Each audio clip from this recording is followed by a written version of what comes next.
This is the Jeff Kai's Auto Sports Desk. It's a doubleheader of Metro matchups in girls basketball. Our athlete of the week is the newest member of the 1K club, and a Wolverine is staying right here in the Southern Tier for his college career. Welcome to the Sports Desk. We flipped the script from Tuesday night as Wednesday, the Metro matchups of Union-Endicott and Maine-Endwell and Johnson City and Vestal have changed locations. Home teams are away and away teams are home, but both mid-season matchups have big implications where teams can wake up in the morning with a different place in the standings on the line. 2 3-1 teams taking the court in Vestal and Johnson City. Second quarter, we're knotted at 15 apiece. Emma Phelan going to the hoop, but Caroline Red is there for the block. Phelan sticking with the game plan, though, off the rebound from Aaliyah Hankey. Phelan gets the bucket and the three-point play. Wildcats go up by 3. Golden Bears answering back on the other end, inside-outside game, playing a little dividends. Kylie Spivey making a deposit at the bank for the Bears. Then off the inbound is Wren with the easy bucket. Wildcats hanging tough, though, on the road. Hankey fighting for the ball off the rebound and finding an open Emery Guzik for 3. Johnson City moves to 4-1 with the win in the Metro, 41-37. Band rocking the house in Union-Endicott, and Bree Butler was rocking the rim for Maine-Endwell. Here on the 9 route, she gets the pass from Tessa Lamoureux, finding the open receiver. Butler for 21 on the night for Maine-Endwell. Second quarter, can't clean the glass without using the spin cycle. Elena Romarelli with the board and 2 of her 8 points. Then is Lamoureux again, looking like a free safety here with the interception. She finds Butler on the break for the lay-in. Tigers clawing back, playing a little bit of unselfish ball. The extra pass down low to Honor Taylor for 2 points and cutting the lead to 12. Then it's Taylor finding Dominica Diaz off the fancy footwork from Gianna Giorelli. Just a family of point guards there. But hey, Preston Ocker better watch out. There's some controversy at quarterback here as Lamoureux finds another touchdown pass to Butler. Spartans pick up the win on the road, 62-40. Let's check out the scoreboards as the Saints fall by 30 on the road to Waverly. Wolverines pick up the win, 64-34. And Shenango Forks, a winner at home over Owego, 63-31. Oneonta hits the road and gets a win over Windsor, 50-44. And out west, Horseheads, a winner, 62-26. And Elmira beating Corning, 51-47. We hit the boards for SUNY Broome, playing a pair against the Finger Lakes Community College. Hornets are swept on the road as Connor Green led the way with 15 in a 69-59 loss for the men. Sophia Ashman with 14 for the women as they also fall to the Lakers, 59-37.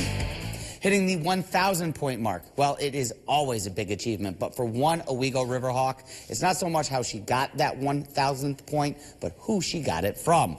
And that makes it just this a little bit more special. Michael Villegas has our 12 Sports Athlete of the Week.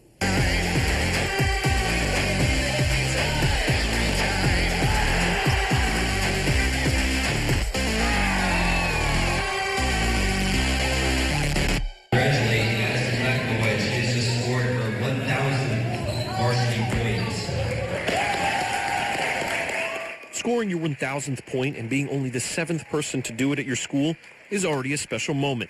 But what if the person who passed you the ball to help you reach that milestone was your little sister?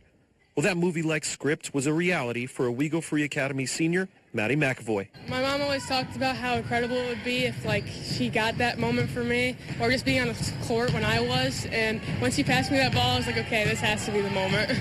I was extremely excited. I was waiting the whole game, and I really wanted the assist myself, just to pass it to my sister, because it's her senior year, and I was a freshman.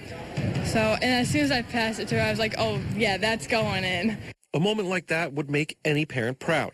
But when mom and dad also go by coach, it makes it even that more special. We try to run the program like it's a family. We've all been involved for a very long time. It's my 19th season. My wife's also a coach. She coaches our youth teams, so she's been involved. Most of these girls have played for her growing up, coming up through the program. So, but then, yes, to have the blood connection there for sure. And then for Jenna to have that assist, it's a nice moment that they'll have forever. We said, if this time comes, if this happens, and it comes from your sister, how cool would that be? And to know that that was a small chance and to actually have it happen, and I know that they were really proud. She was really proud of her sister. It's just a family atmosphere. Yes, it is my family, but the rest of the team is a second family to me. Except one that may look up to her a little more than the others. I think so. I feel like she does. I always compete with her, and I try to be like her. Which, of course, would make any sibling mushy with emotion. You're going to miss your sister? A little bit. For this Riverhawk, basketball is more than just a game. It's... Congratulations once again to our Athlete of the Week, Maddie McAvoy. A Wolverine standout is staying in the Southern Tier for the next steps in his football career. Waverly running back and linebacker Kolsten Keithley signed his NLI to play ball for Ithaca College next season. Keithley finished his time at Waverly rushing for 788 yards and bringing in another 1,049 yards receiving. The Wolverine senior was a part of the 2023 Class C state championship team and helped lead the team to an appearance in the Section IV championship game this season as well. I told Coach Grigsby the one thing I like most about football is energy, and he told me that's the one thing their team brings. So I went up there, and there was tons of energy going. The coaches were into it, players were into it. I just love the camp, love the environment. I went back up for a practice, I went back up for a game, then I went on an official visit, and it just felt right. Keithley is going to play linebacker for the Bombers, and he plans on majoring in marketing at Ithaca's School of Business. Hey, don't go anywhere. Howard, Autry, and I are coming back to wrap this thing up right after the break.